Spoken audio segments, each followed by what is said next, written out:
Worst part about betrayal isn't the pain, it's the confusion. That moment when everything you thought you knew about someone shatters, leaving you to wonder if any of it was ever real. I had that moment 6 months ago, watching my sister Amy systematically destroy everything I'd worked for, all while claiming she was a victim. I'm Charlotte Bennett, and this is the story of how my sister tried to ruin my life, not realizing I had proof of what she'd really done. Growing up, Amy and I were the closest of sisters despite being complete opposites. I was the quiet one, spending hours with my nose in books, dreaming of becoming an architect. Amy was the social butterfly, captain of the cheerleading squad, always the center of attention. We balanced each other out, my calm to her chaos, her spontaneity to my planning. "You're so lucky to have each other," people would say. Sisters who were best friends. And we were best friends through high school, through college, through the early years of our careers. At least that's what I thought. The problem started 3 years ago when we both ended up at Matthews and Stone, one of the top architectural firms in Boston. I was hired as a junior architect, having spent years building my portfolio and reputation. Amy joined the marketing department, handling client relations and social media. At first, it was great having my sister at the same company. We'd meet for lunch, swap office gossip, support each other through tough projects. Then I met James. James Harrison was the firm's rising star, a brilliant architect with a vision for sustainable urban development that aligned perfectly with mine. We started collaborating on projects, our professional chemistry obvious to everyone. The personal chemistry developed more slowly, built on late nights reviewing plans and shared passion for transforming cities. "He's totally into you," Amy would tease during our lunch breaks. "You should go for it." So I did.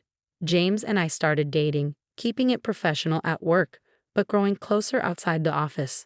After a year, he proposed. Amy was the first person I told, squealing with excitement as I showed her the ring. "I'm so happy for you." She hugged me tight. "You deserve this, Char. All of it." Looking back, I should have noticed how her smile didn't quite reach her eyes. The engagement coincided with a major opportunity at work. Matthews and Stone was competing to design Boston's new Civic Center, a prestigious project that would put the winning team on the map. James and I were chosen to lead the bid, our complementary styles and shared vision making us the natural choice. That's when things started going wrong. First, our preliminary designs disappeared from the secure server. It eventually recovered them, but we lost 3 crucial days of work. Then key client meetings got mysteriously rescheduled without our knowledge. Emails went missing, presentations got corrupted, deadlines got confused. Mercury must be in retrograde or something, Amy said when I complained about our string of bad luck. But don't worry, I'm sure you'll pull it together. The final presentation was a disaster. Somehow, our carefully prepared materials were replaced with an earlier unfinished version. We looked unprofessional, unprepared. The Civic Center project went to another firm. James was devastated. I was furious. The partners were disappointed. And Amy was sympathetic, but there was something off about her response.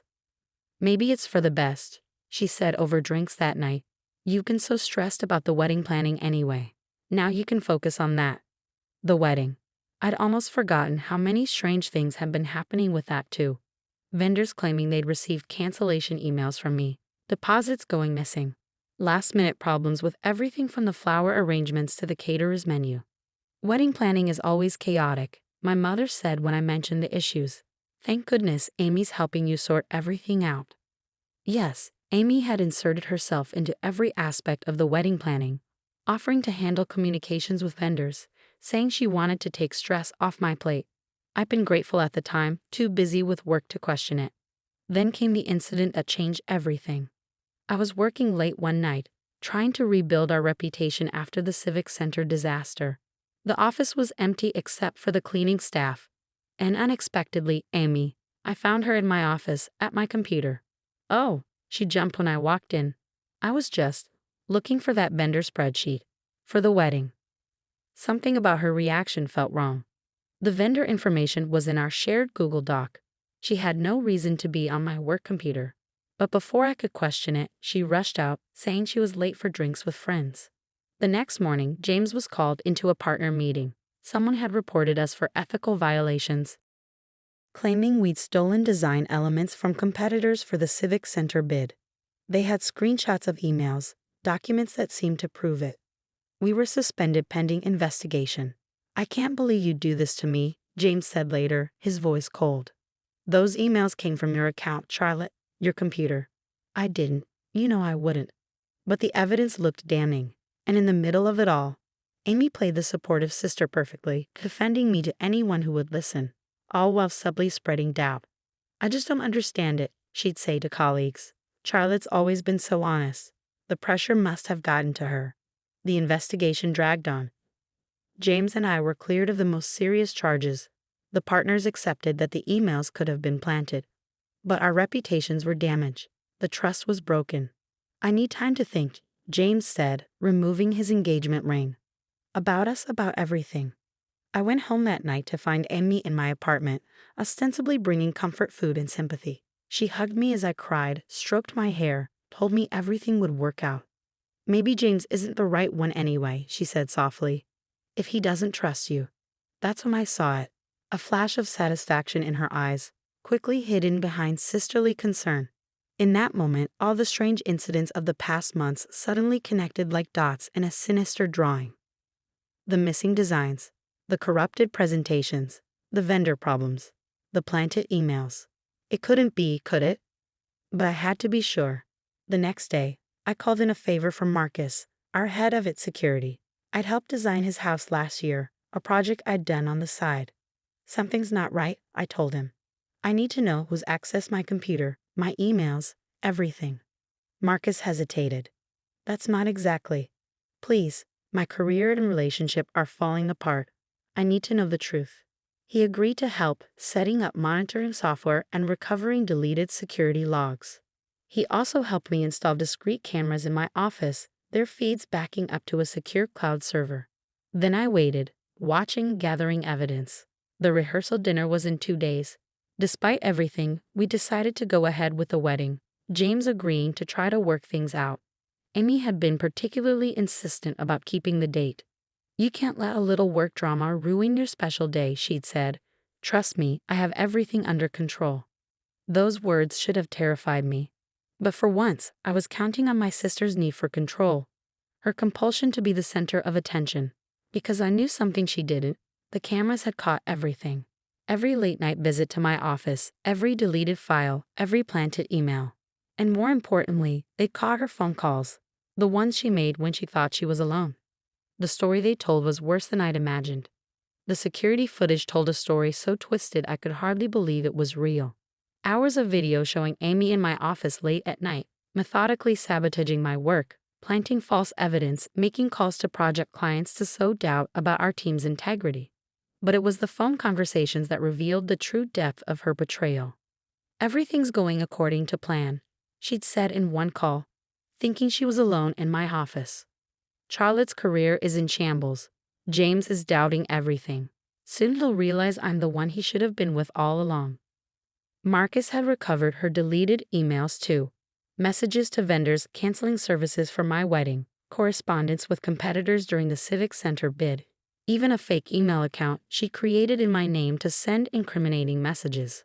Are you sure you want to do this? Marcus asked as he helped me compile the evidence. She's your sister. Not anymore, I said quietly. She stopped being my sister the moment she decided to destroy my life. The rehearsal dinner was at La Maison, an upscale French restaurant downtown. Amy had insisted on handling the arrangements naturally. As guests arrived, I noticed she'd seated herself next to James at the main table, with me relegated to the far end. James looked uncomfortable but resigned. We'd barely spoken in the past week, the weight of unresolved suspicions hanging between us. My parents chatted nervously, clearly sensing the tension but not understanding its source. Amy was radiant, playing the devoted sister and maid of honor to perfection. She even prepared a speech, she announced, something special she wanted to share with everyone.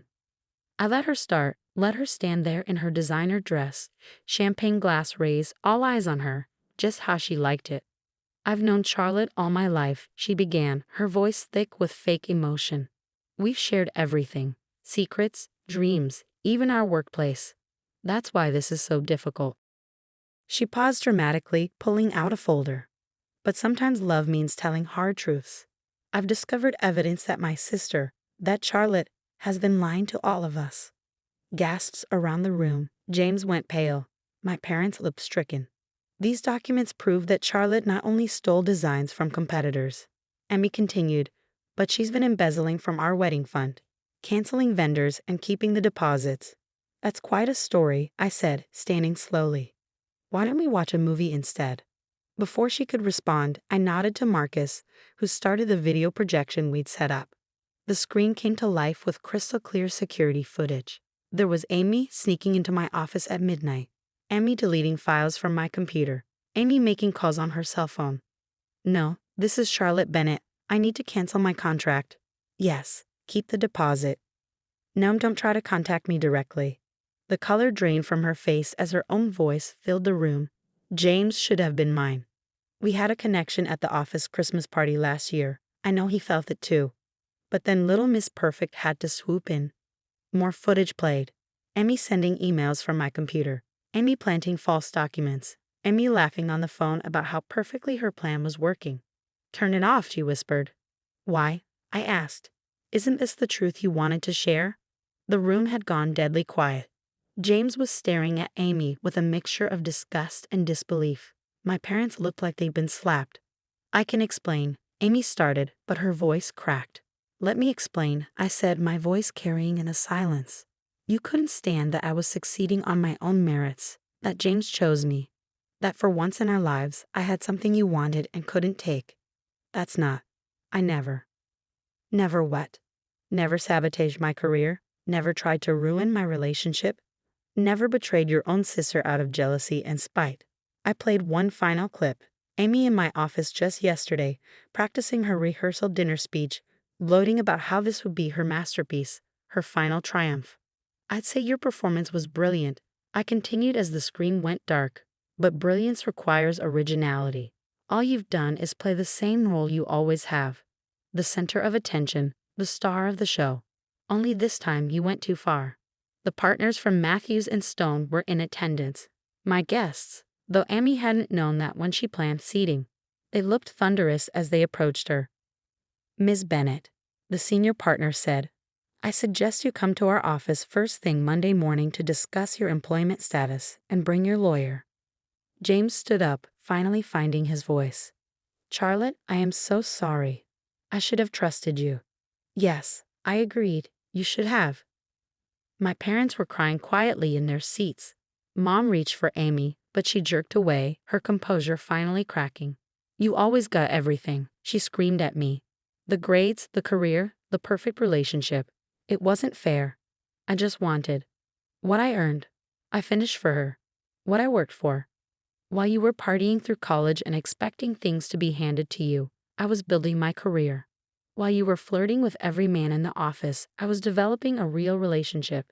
The only thing that wasn't fair was having a sister who'd rather destroy me than see me succeed. Security arrived, Marcus's final arrangement. They escorted Amy out as she continued to scream about unfairness and betrayal, her mascara running down her face. The aftermath was both easier and harder than I'd expected. Matthews and Stone launched a full investigation, eventually firing Amy and clearing my name completely. Several vendors came forward with recordings of her cancellation calls, and the missing deposits were traced to an account she opened in my name.